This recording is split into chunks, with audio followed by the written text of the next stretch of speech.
Hello, everyone. I'm Carson Courier. Thank you for joining us for this 13 Plus FastCast. We do want to begin with some pretty huge breaking news. In a roll call vote, House Speaker Kevin McCarthy has been removed from his position. So we do want to show you some video of the House floor earlier today. So the final vote here, 216 to 210. It was announced about 45 minutes ago.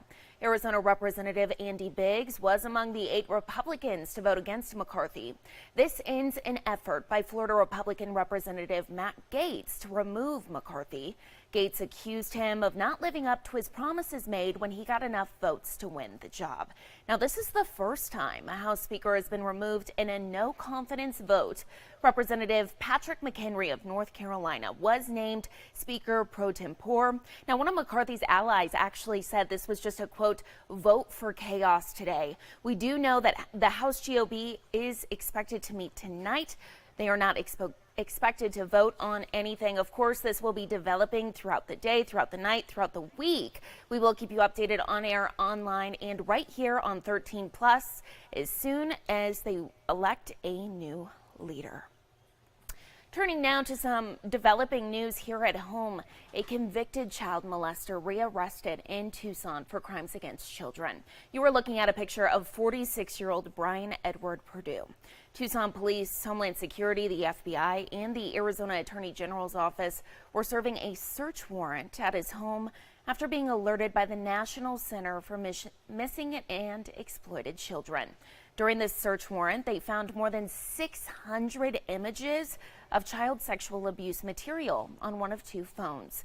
Purdue now facing 10 counts of sexual exploitation of a minor, as well as several sex offender registry offenses. Purdue had recently been granted early release from prison after being convicted of child molestation, child sexual abuse, and access with intent to view child pornography. Meanwhile, in national news, Hunter Biden pleading not guilty to federal gun charges today. It's the first time the child of a sitting president has been in a court to fight criminal charges. The 3 counts come from a gun purchase in 2018 when prosecutors allege he was using illegal drugs. Prosecutors say he lied on a federal form when buying a pistol.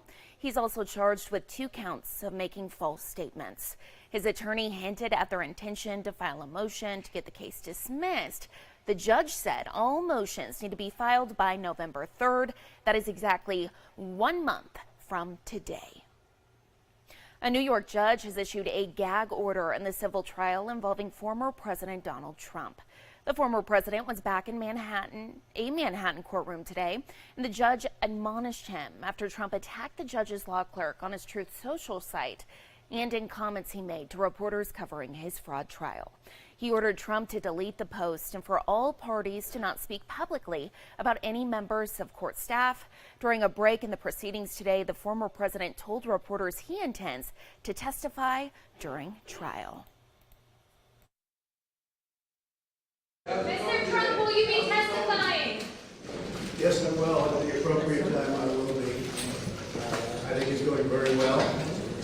Everybody was given financial statements. The financial statements are extremely strong. The assets are much more valuable as opposed to less valuable than are in the statements.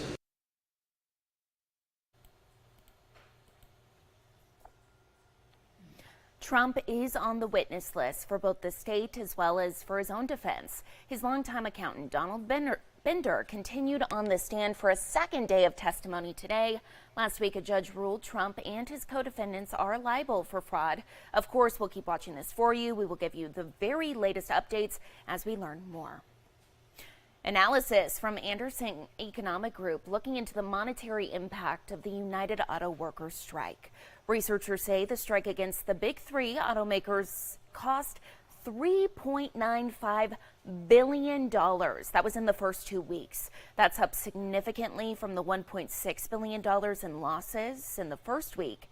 At the same time, those major automakers announcing more layoffs. Ford and General Motors say about 500 more workers are being furloughed at multiple sites.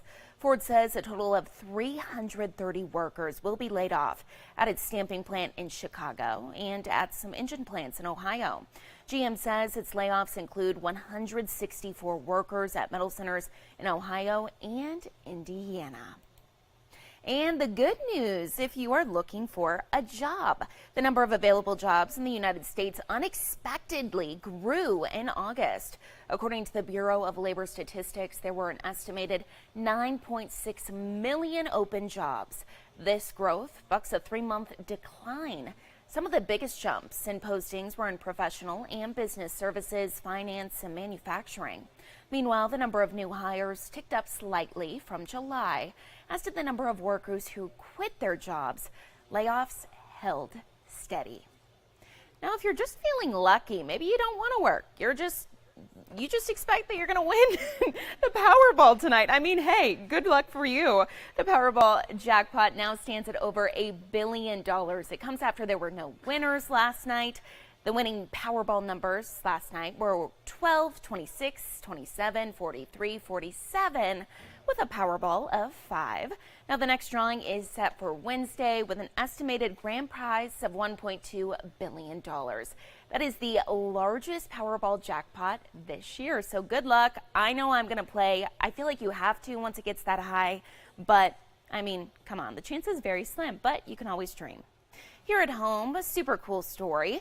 2 teams are making history. Marana High School and Mountain View went head-to-head in the first sanctioned girls flag football game in southern Arizona. The Marana Tigers staying undefeated in the inaugural season, beating Mountain View. But regardless of the winner here, girls on both teams say they're just grateful to make history. I never thought I would ever get a chance to play at such a high level. Because now it's like college, high school, now there's a bunch of youth, and I'm just so happy for it. Marana High and Mountain View are the only 2 sanctioned girls flag football programs here at home. But listen to this, head coaches telling us the opportunities for these girls go beyond high school. Some are already getting scholarship offers for college. All of these young women paving the way for generations to come. And take a look at this. Monsoon just ended, and it looks like winter is already coming. Can you believe it? This is video from Arizona Snow Bowl, and as you can see, the San Francisco Peaks near Flagstaff already seeing a dusting of snow. It's nothing like the Utah ski resorts, though. In fact, they're already planning to open early next month. No word yet on Snow Bowl, but we do want to bring in First Alert forecaster Allie Potter. So the big question is, I mean, are we just skipping fall? We're going straight to winter. We're seeing snow up there, right? Not down here. Oh, well, you could try. But we have the best of both worlds. Very in Arizona, true. I feel like it was gorgeous this morning. It's going to be another really nice day here in southern Arizona tomorrow. But then with the 90s, they're back in the forecast later on in the week, though. But let's do a little bit of comparison. Let's actually head up north to our Mount Bigelow.